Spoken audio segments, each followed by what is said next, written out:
Tudo bem? A gente está aqui hoje com o nosso terceiro vídeo do workshop Treinamento Efetivo de Ciclismo. E recapitulando, no primeiro vídeo a gente falou sobre os principais erros cometidos pelos ciclistas, né, o que você não deve fazer e algumas dicas do que você também deve fazer para tornar os seus treinos mais efetivos. Isso. Né, falamos um pouquinho do treinamento de base também, como que é, o que é que gira em torno desse treinamento de base. Como você pode organizar, né, o seu treino de base. E no segundo vídeo, Vivi, a gente falou sobre as capacidades físicas exigidas no ciclismo e sobre a questão da intensidade, parâmetros de treinamento e tudo mais. Se você ainda não assistiu o primeiro e o segundo vídeo, assiste, porque hoje nós vamos passar um conteúdo bem prático, né? Primeiro, já quero introduzir o fato de que vai ser uma resenha. Isso. Eu e Vivi vai ter uma conversa passando algumas informações para vocês de como usar todo o conteúdo que a gente passou no vídeo 1 e 2 na prática. E o mapa de treinamento, Vivi? Bom, o mapa de treinamento, para quem ainda não baixou, né, vai lá no seu e-mail, baixa o mapa de treinamento, porque vai ter um norte de como que você deve estruturar o seu treinamento. Exatamente. É importante até para você acompanhar esse vídeo de hoje. Isso, além dos vídeos, porque o vídeo a gente vai tirar do ar, né? Agora, o mapa de treinamento é um documento que a gente fez para vocês guardar e até adquirir um pouco mais de conhecimento sobre como organizar o seu treinamento para que ele possa ficar mais efetivo. O que a gente vai falar hoje, então? Bom, vamos explicar como funciona e como fazer o teste FTHR. Isso, falar sobre cada zona de intensidade, seja na potência, seja na frequência cardíaca, quanto tempo você pode trabalhar dentro dessas zonas. Isso é um conteúdo precioso, porque a gente nunca falou sobre isso nas redes sociais, e é uma coisa que as pessoas pedem, né? Isso aí vai fazer total diferença na sua estrutura da semana. O tempo de tiro, né, que tem que fazer e tudo mais. E também vamos passar uma dica de como vocês se prepararem para alguns tipos de prova. Nós selecionamos aqui. Fala aí, Vivi, ó. A gente tem uma cola horrorosa aqui. Mas a gente se perde, é muita coisa para falar. A gente anotou aqui o Ravelli, Big Bike, Gran Fondo, Letap e provas por etapas. Tipo né? Brasil Ride, exatamente. Esse tipo de prova. Aí, o que a gente quer que vocês façam com isso? Tipo, a gente tem o Brasil Ride, mas tem o Warm-Up, tem o Suba 100, tem Pata da Onça, tem Iron Biker. Muita coisa. Agora tem o MTB Brasil Challenge em Bonito, que vai acontecer. Então, tipo, vocês podem, a gente vai passar, é muito evento. Aí a gente ficar passando, né, detalhe por detalhe de cada prova, imagina, ia dar um vídeo de um dia inteiro. Tem aquelas outras provas, aquela outra prova que está acontecendo muito na Speed também, é Bike Series. Bike Series, né? São provas de 3 horas de duração. E que aí vocês podem adaptar para as provas da sua região. Tipo, você vai correr uma prova de 1 hora, você vai correr uma prova de 3 horas. É nesse sentido, né? Esquece o nome do evento específico. Não é que nós vamos passar um treinamento ou como você deve treinar para um São Big provas Bike. daquele perfil. Isso, Vivi, exatamente. São nesse provas perfil. Desse então, perfil. ou seja, Big Bike, provas longas, né, com altimetria, mais dura. A gente vai falando aí mais pra frente do vídeo. Vamos destrinchando aqui. Bota aí. Para usar sabe que a gente falou das capacidades físicas? Para que você possa usar elas, você precisa ter parâmetros de intensidade e saber qual intensidade trabalhar. Para que você saiba qual intensidade, você precisa do que? Fazer? O teste FTHR ou FTP para quem trabalha com medidor de potência. Como que é esse teste, Vivi? Pode explicar aí. Olha, esse teste você vai aquecer, né? Vai aquecer, preparar bem suas fibras. No mapa de treinamento tem o protocolo, por isso que é importante Perfeito. vocês ter esse mapa de treinamento em mãos. Então vai ser um breve aquecimento, né? Sem gastar muito do corpo, mas preparar realmente a musculatura para o esforço maior, que é um contrarrelógio de 20 minutos, e é dentro desses 20 minutos que a gente precisa de todos os resultados ali, seja de frequência cardíaca média ou de potência média, tá? Se for frequência cardíaca, o valor exato é aquele ali que a gente vai tirar desses 20 minutos, a média daqueles 20 minutos de frequência cardíaca para fazer os cálculos. Menos 5%. De frequência cardíaca. Se for de potência, a gente vai tirar 5% e esse cálculo da média de potência dos 20 minutos menos 5%, a gente vai usar esse valor para calcular também as zonas de potência de treino. Exato. Pode surgir uma dúvida assim, ó, mas por que eu não posso treinar com a minha frequência cardíaca máxima? Ou 220 menos a idade? Esse cálculo, ele é um cálculo básico para uma pessoa sedentária, uma pessoa que busca desenvolver, que já é praticante de uma atividade física, que tem um lastro, né, tem uma memória muscular. tem que especificar. Esse cálculo já não serve mais. E um outro fator é que a nossa frequência cardíaca máxima, ela é alterada de acordo até mesmo com fases de treinamento, né? Então, eu não recomendo que seja trabalhado em cima da sua frequência cardíaca máxima de corrida, ou de frequência cardíaca máxima de acordo com a sua idade, ou até mesmo de acordo com a frequência cardíaca máxima de um teste de esteira. Entra uma outra questão. Às vezes um atleta vem treinar conosco e ele apresenta um teste, um eletrocardiograma, um teste de esforço de esteira. Também não serve como parâmetro. Porque é o seguinte, o teste de esteira, ele é diferente, a exigência dele, a musculatura envolvida é totalmente diferente do ciclismo. E o FTHR, o FTP... É um teste específico para ciclismo. Exatamente. Então, use sempre, se você busca desenvolver o seu ciclismo, use sempre esse teste de FTP ou FTHR. É muito importante porque você vai estar trabalhando de acordo com a especificidade do ciclismo, né? Feito o teste, aí você vai fazer os cálculos para poder preencher aquela tabela de frequência cardíaca e estar ciente do que é a sua zona 1, zona 2, zona 3, zona 4, zona 5. No máximo de treinamento, a gente está explicando para vocês como fazer esse cálculo para que vocês cheguem, depois de realizado o teste, aí vocês vão chegar no cálculo de cada intensidade de frequência cardíaca ou de potência. Na prática, explica aí, Vivi, qual que é o objetivo da zona 1, 2 e 3? Zona 1 a gente usa muito para atividade regenerativa, né? É uma zona bem suave, você vai praticamente girar as pernas, rodar as pernas, depois de um treino duro, né? É um treino que gira em torno de 1 hora e meia, normalmente usado depois de treino duro, ou para iniciar a semana sem aquele desgaste, você colocar depois de um treino de academia também. Depois de um treino de academia, você pode usar perfeito para isso. O famoso giro na ciclofaixa. Zona 1 é um treino de recuperação muscular. Zona 2 é um treino, aquele famoso treino de endurance, que é um treino que você já pode passar ali, sei lá, praticamente o dia inteiro na zona 2, que você vai aguentar fazer isso, porque é uma zona que não exige tanto, né? E você vai conseguir manter ela de forma constante, 2, 3, 4, 5 horas. Muito usada na base. Muito, né? É praticamente a zona 2 que vai ser prioridade ali, principalmente no primeiro mês de base.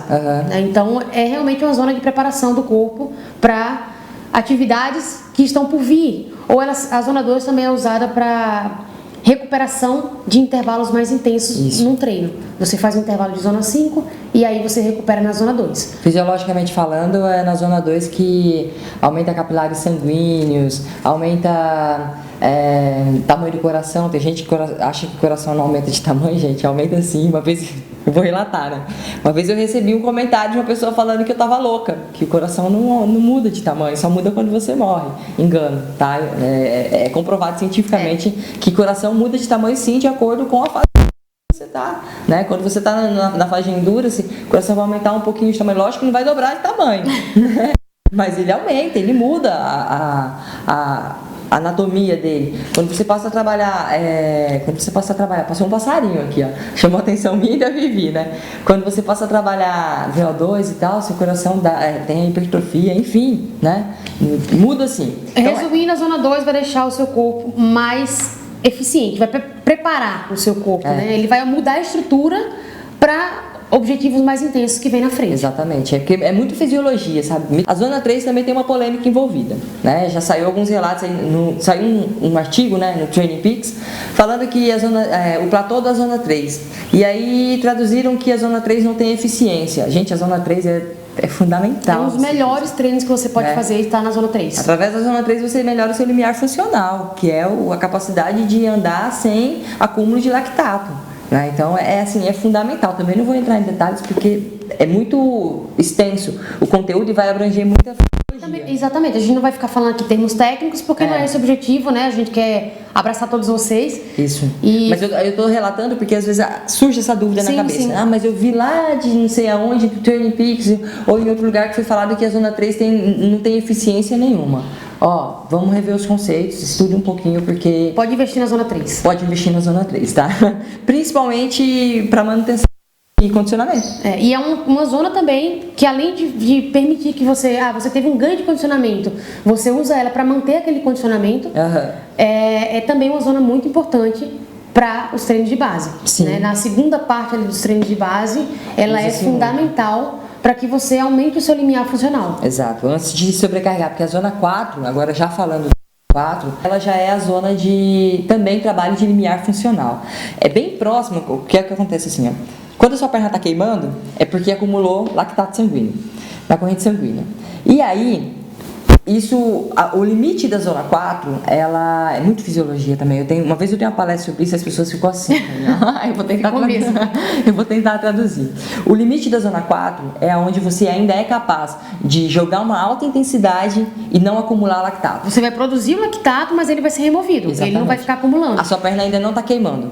A partir do momento que você ultrapassar o limite da zona 4, aí você já produz lactato e ele está acumulando. Aí a perna começa a queimar, você tem que diminuir a intensidade. Então, para você melhorar, tipo assim, para você não fazer a sua perna queimar, você não tem que trabalhar com ela queimando. Se você trabalhar com a sua perna queimando, você vai estar diminuindo cada vez mais esse seu limite. Tá? Então, se hoje a sua perna queima a 30 por hora, não, a 40 por hora, né?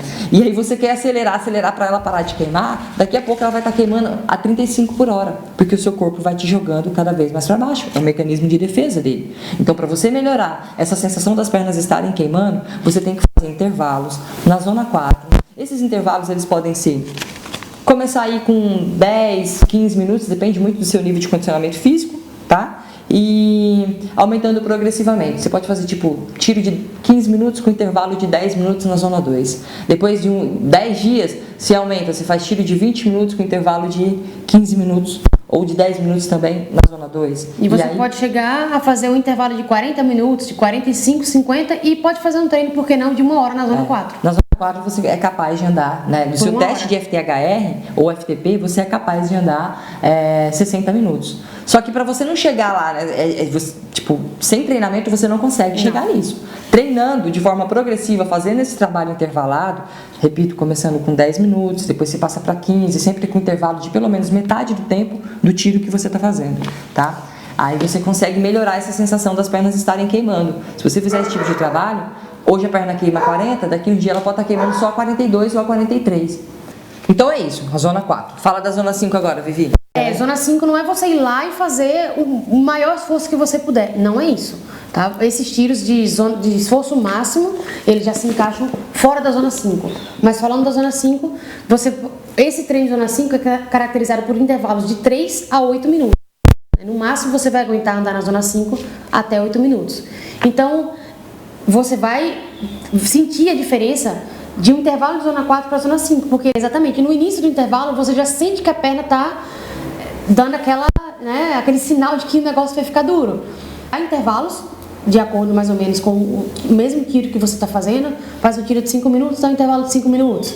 Né? Então, dependendo do condicionamento, você pode até reduzir um pouco. Já está numa fase avançada, está numa época de competição, você pode, por que não, fazer um intervalo de zona 5 de 8 minutos e um intervalo de recuperação entre eles de 6 minutos. Né? A sua recuperação já vai estar bem mais eficiente, então você pode reduzir esse intervalo. Mas são tiros que realmente vai exigir bastante da sua capacidade física. Muito. A zona 5 já trabalha a capacidade anaeróbia e aquela sensação de você estar ofegante o tempo todo, né? E é uma coisa que você tem que se atentar. Zona 5, como você já começa ali, para não ter uma hiperventilação, então você tenta controlar essa respiração. Veja o vídeo aí de respiração. Isso quer dizer, tem um vídeo que a Cris fez falando só sobre a respiração, então é muito importante você aplicar isso nesse treino, porque logo de início, se você fazer um tiro de 5 minutos, por exemplo, que é muito comum, no primeiro minuto você já pode estar lá. Então, tenta controlar isso aí que vai trazer muito mais eficiência. Você consegue fazer a troca de gases muito mais eficiente. Fisiologia pura, hein, professora? E aí você vai recuperar melhor. Essa crise. Recuperar melhor a sua musculatura. Essa troca de gases, assim, é bem muito fisiologia isso. Mas dá pra entender, né? Exatamente. É importante. E aí tem os tiros de esforço máximo, que são os tiros já que você não controla através da frequência cardíaca, porque você vai sair realmente para fazer o máximo. Normalmente esses tiros são caracterizados de 10 a 30 segundos. Então você vai jogar uma marcha ali e vai sair para arrebento. Exato. Às vezes sua frequência cardíaca, durante o tiro, você acaba lá os 20 segundos, por exemplo, quando você olha ela nem chegou na zona 5. Chegou. Porque existe um retardo, né, de resposta da potência que você imprime na perna para a frequência cardíaca, ela é um pouco mais lenta a resposta. Então, depois que você para o tiro, dá-lhe 10 segundos, ela entra na zona 5, né? É bem interessante isso aí. Mas o principal é que você, na sua percepção, esses tiros de esforço máximo, você vai ter que trabalhar realmente com a percepção e esquecer a frequência cardíaca. Ou seja, não tem erro, é você ir lá e dar arrebentar. Né? Não gosta de fazer força? Faça. É o dia. Então, é isso. Não tem muito o que falar do esforço máximo. É tudo. Duração de 10 a 30 segundos. O intervalo entre eles, aí está um detalhe. Tem duas formas de você trabalhar o esforço máximo. Uma que é visando o recrutamento de fibra branca, que é, por exemplo, para um sprint, e aí você prioriza a qualidade. Então, aí nesse momento, onde você estiver treinando o sprint, não adianta você querer dar 30 por 30, né? 30 segundos de tiro, 30 segundos de intervalo, que não vai ter qualidade. Sprint você tem que fazer ali 20 segundos no máximo e já dá 5 minutos de intervalo. Agora, se você quiser treinar... E 5 minutos para que você tenha realmente uma recuperação muscular. Exato. E possa, mais uma vez, no segundo sprint, no terceiro, no quarto... Dá o máximo. Exato. Agora, se você quiser trabalhar tolerância ao lactato, que é treinar para aqueles ataques seguidos de corrida, aí você pode fazer 30 por 30, 20 por 40. 20 por 40 é um treino, esse treino, galera. Segundos, hein? Pelo amor de Deus, esse treino dá uma pegada sinistra. Você pode começar com, se tiver bem iniciante, 10%. Exatamente. Né? Aí você vai aumentando o tempo de tiro e diminuindo. Eu já até passando um treino nesse vídeo. Pois já é um treino pra você fazer. Puríssimo. Mas isso aí... Prepara muito pra competição. Se a gente for falar tudo isso, tipo assim, como a gente falou... Na base você usa muito zona 2 e 3, 1, 2 e 3. Aí você vai chegando no período de preparação específica, lembra o vídeo lá que eu falei de periodização na teoria? Preparação específica, aí você já vai usar a zona 3, 4 e 5. Muito zona 3 e 4. Exatamente. E já entrando nos trabalhos de zona 5, né? Lembrando que chegou ali perto do seu evento alvo, 10 dias antes você já tem que tirar o pé. 10 dias não é o suficiente para você ter um destreinamento, tá, galera? Se você se manter ativo. Né? Se você ficar dormindo, né? Se você ficar dormindo, jogando videogame, você vai destreinar, mas se você tirar o pé, você pode diminuir uns 30 a 40% do seu volume de treino, você vai chegar bem lapidado na competição. Do alvo, né? Existem provas que são preparatórias, às vezes você tem que competir cansado, isso não é um problema. Desde que você chegue no alvo de forma 100% e descansado. Isso.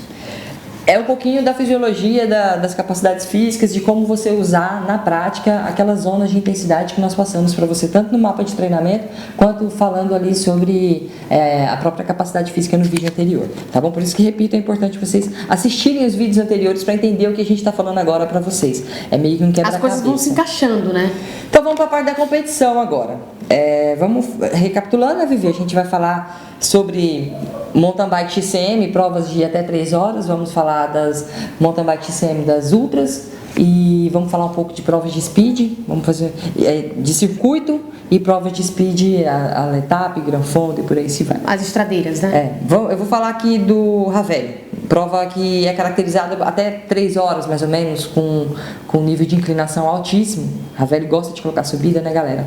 Então, assim, se você tiver na sua região uma prova de mountain bike que vai até 3 horas, que tenha muita subida, você vai treinar o quê? Zona 3, 4, 5. Você pode fazer 30% do seu treino de zona 3, 30% do seu treino de zona... Não, 20% do seu treino de zona 5, né? E 50% do seu treino de zona 4. Lógico que, pelo amor de Deus, galera, isso aí é os trabalhos intervalados. Não esqueçam do treino regenerativo, tá? O ideal é que você faça um treino específico, um trabalho regenerativo, um treino específico e um treino regenerativo, sempre alternando. Dependendo do nível do ciclista, a gente até coloca 2 ou até 3 treinos específicos. Mas como eu não sei o nível do seu ciclismo, faça pra garantir, isso. Né? Para garantir um específico e um regenerativo. Vai falar do que agora, Vivi? Quer falar de Gran Fondo, Etapa, vamos falar. Vamos falar dessas provas aí que são bem próximas, né? Tem um volume alto de horas. O Gran Fondo Nova York, Letap, essas provas de 100 km de 100, speed. 160 e por aí se vai. Acima de 100 km de speed. Isso. Que vai dar na casa de 4 horas. Também são provas que você tem que visar muito, zona 3, 4 e 5, né? Dá aquela prioridade maior à zona 4, porque é uma zona que você vai usar constantemente, mas sempre treinando. Zona 3 também. Zona 3 e 5, né? Porque na hora que você tiver que apertar o ritmo, a zona 5 vai fazer diferença. Sem esquecer de também fazer aqueles tiros curtos, né? Não é uma prioridade, mas eles vão dar mais eficiência a esses tiros de zona 5, por exemplo, né? Você fazer uns tiros de vez em quando ali de esforço máximo é bem importante, tá? Para melhorar essa eficiência e até dar mais capacidade dentro dessas zonas 3, 4 e 5. Exato. Mas a prioridade mesmo são as zonas 3, 4 e 5 também, como nas provas do Ravelli, né? E aí você vai ter que ter um foco, uma atenção maior no volume, porque são provas ali de 100, um Gran Fondo, por exemplo, são 160. Você vai ficar pelo menos umas 5 horas em cima da bike, né? Então, ter atenção ao volume, nem sempre o volume precisa ser com um monte de trabalho intervalado, mas é preciso também. Isso, né? 80% do volume total você está treinado, né? Com qualidade. Você pode fazer um longo com intervalos e um longo só de rodagem na zona 2 e 3, né? Até porque você precisa aproveitar o final de semana, por exemplo, para fazer bastante volume. Isso. Né? É aquela carcaça para que quando você chegar na hora da prova e for fazer os 160, você tenha qualidade nessa quilometragem do início ao final. Isso. Prova de XCO. Especificidade, tiro máximo, tiro de potência máxima, tiro de intensidade máxima, com curta recuperação, com curto tempo de recuperação, e aí você pode se capacitar para isso, começar com, igual a Vivi falou, 10 tiros de 10 segundos de tiro, 50 de recuperação, depois você vai diminuindo o tempo de recuperação e aumentando o tempo de tiro. Você pode trabalhar muito a zona 5 e zona 3. Zona 3, 4, 5, é bem legal. Zona 4 é importante? Mas a zona 3 ela vai já ajudar a melhorar a sua zona 4. Só que como o XCO tem uma exigência o tempo inteiro máxima, é importante... É muita pancada no meio da prova, né? Muita explosão. Então, quando você tiver a prova de XCO, você pode fazer um belo trabalho de zona 3 e priorizar muito zona 5 e 6, né? Que a 6 seria zona esforço máximo. Isso vocês podem fazer também para provas de circuito, de speed, que é muito ataque, vira e arranca, é 1 hora de prova ali esticando o cabo. Prova de circuito de speed e de XCO tem um tipo de preparação bem semelhante. Lógico que o XCO você tem que trabalhar também a especificidade de pilotagem. Trilha, né? Trilha, single track, essas coisas. Não adianta você... Monta bikeira, essa nega. Não adianta Chega pra uma descida e fala, meu Deus. Não adianta você trabalhar o físico e não estar com a habilidade trabalhada que vai te fazer falta lá na frente. Mas o legal é você, nessas provas curtas, né, de XCO e circuito, é você trabalhar a eficiência da sua recuperação, porque o tempo todo vai ter alguém que vai dar uma pancada, alguém vai atacar, você tem que sair de curva numa prova de circuito. Recrutamento de fibras, né? Exatamente. Você vai sair da curva, alguém ataca. Antes de chegar à curva, alguém ataca. E o passista? O que o passista? O passista tem que ficar só indo pra estrada e ficar fazendo estradão ou ele tem que fazer tiro curto também? Tem que fazer tiro curto também. Isso aí eu sofro, hein? Por quê? Eu não vou nem falar o que acontece comigo, deixa a Vivi falar. O passista, ele tem mania de sair pra estrada, botar aquele ritmo. O cara do XCM, né? Botar aquele ritmo e ficar ali o dia inteiro, né? Se ele não treina as capacidades que exigem força de explosão, né, que são esses tiros mais curtos, na hora que ele fizer isso uma vez da prova, ele já está queimado. Então, e numa prova de XCM, por exemplo, quantas retomadas na mountain bike a gente tem? Obstáculos. Você de repente está aqui numa boa, rodando ali na zona 3 e 4 e você vai ter que fazer uma explosão de 20 segundos ali para passar uma rampa. Sprint, né? Você para aqui na descida, desceu ali, freou, tem que retomar. Tudo isso aí vai te gastando e são pequenos sprints ao longo da prova. Não é sprint máximo, mas é quase, é submáximo. O atleta do mountain bike tem o hábito de achar que não precisa sprintar. No começo... Tem um vídeo também falando sobre isso aí. Quando eu começo a trabalhar com um atleta de mountain bike, de cada 10, eu passo sprint, obviamente. De cada 10 atletas que eu passo sprint, 7 vêm me contestar. Mas eu sou do speed, eu não sou do mountain bike. Meu amor, eu sei. Essa semana um atleta veio me perguntar qual a eficiência, né? Qual o objetivo dos sprints num treino pro mountain de 3 bike, horas. Né? Então eu falei, o mountain bike você está usando isso o tempo inteiro, é porque a pessoa não se atenta a isso. Constantes. Né? E isso, até para uma prova de XCO e de circuito, isso é o que quebra o atleta. Então, e tem um detalhe ainda, você não pode colocar 2 provas de características diferentes como alvo em 2 finais de semana seguidos. Pode, mas não como alvo, porque você tem a chance de se frustrar. Não é o ideal, na verdade, né? Não é o ideal. A gente pode tudo, Vivi. Só que se vai dar resultado... você colocando uma prova de estrada, né, de 160 km e uma prova de circuito de 1 hora. São provas completamente diferentes, as capacidades físicas, as demandas, as exigências principais. Então, você pode se dar bem nas duas, né? Mas a chance já é menor. O ideal é que seja feito o quê? Por exemplo, você vai se preparar para uma pata da onça, que é uma prova de 2 dias, ou então você vai se preparar para um Iron Biker. É que você, aí 2, 3 meses antes, comece a pegar outras maratonas. né, pra se preparar. Se você só corre XCO, que é prova de 1 hora e meia, 2 horas, aí você vai correr uma prova que vai te exigir 5, 6 horas de pedal... 2 dias seguidos? É o princípio da especificidade. Então você tem que pegar a prova que você tem como alvo e usar outras no meio do caminho semelhante para se preparar para ela. Ou então, mesmo que eu não quero, tipo, o amador, né, Vivi? Às vezes ele não traça uma prova alvo, todas as provas são alvo. Corre todo final de semana, até o Natal. Tenho 12 provas alvo. Então, a possibilidade de que o resultado numa prova, por exemplo, de 4 horas seja diferente do resultado de uma prova de 2 horas é muito diferente, porque são demandas diferentes, né? É aquela, tipo, o Alisson, se a gente pegar no mountain bike, o Alisson, ele é um especialista em maratona de um dia, né? E se você coloca ele no XCO, ele já não tem um resultado tão efetivo. O Avancini, ele é um especialista de XCO.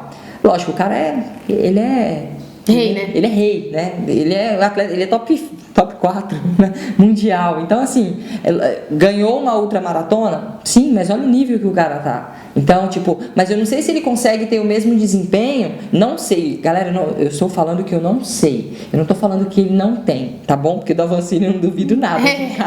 O cara é muito, muito top. Então, eu não sei se ele consegue ter o mesmo desempenho do que o Alisson, que é bicampeão brasileiro de XCM, tem em uma prova de um dia. Porque são demandas diferentes. Eu não sei se eu particularmente, eu jamais vou andar com a Viviane Faveri, com uma Tânia, com a Ana Luísa, que são meninas, com a Sofia, que são meninas, Roberta, né? Que são meninas especialistas no XCM, no mountain bike. Eu posso ali me defender, mas elas também talvez não tenham um bom desempenho nas provas de speed, que é a minha especialidade. Né? Assim como a Vivi tem uma característica de sprint, eu sou passista, eu não vou sprintar com a Vivi e ela não vai medir roda comigo no plano.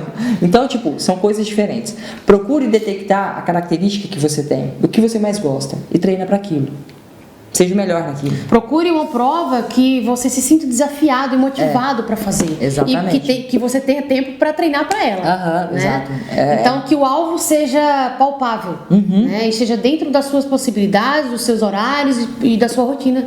Né, para que você consiga cumprir com o seu planejamento, porque esses vídeos todos que a gente está fazendo vai permitir com que você sente e possa montar o seu planejamento. Estamos falando de competição, mas eu encaro um Brasil Ride não como uma competição, e sim como um desafio. Mas eu não vou deixar de me preparar para o meu desafio. Tem pessoas que pegam um Letap não como uma competição, e sim como um desafio, mas se prepare para esse desafio. Para você ter qualidade, você não vai fazer um Letap para sofrer da hora que larga até a hora que chega. Para ter uma boa experiência, né? Levar para casa uma boa experiência. Que seja um passeio a sua prova, mas que você passeie sorrindo. Exato. E não se arrastando. Exato. Né? Galera, o nosso próximo encontro vai ser ao vivo. E se você tiver dúvida, Vivi, manda um e-mail para altaperformance@gmail.com.br ou anota e manda a pergunta ao vivo pra gente. Vai guardando aí, vai anotando. Vamos fazer um bate e volta. Vocês mandam a pergunta e a gente já vai respondendo. Vamos tentar tirar o máximo de dúvidas possíveis. E até lá, veja e reveja os vídeos, os 3 vídeos do nosso workshop. Anote dúvidas, tudo, pra gente bater um papo no próximo vídeo. Fique atento ao seu e-mail, que a gente vai mandar o link e o horário. Provavelmente vai ser 8h30 da noite, porque a gente acredita que você já chegou do treino, já chegou do trabalho, tudo calmo, já deu tempo de jantar. Já brincou com as crianças? E tal, e aí a gente vai ter esse encontro ao vivo. É o nosso primeiro encontro ao vivo, né? Então, a gente conta com vocês lá. Bora lá, aguardamos vocês. Até já. Vai treinar! Tchau, tchau.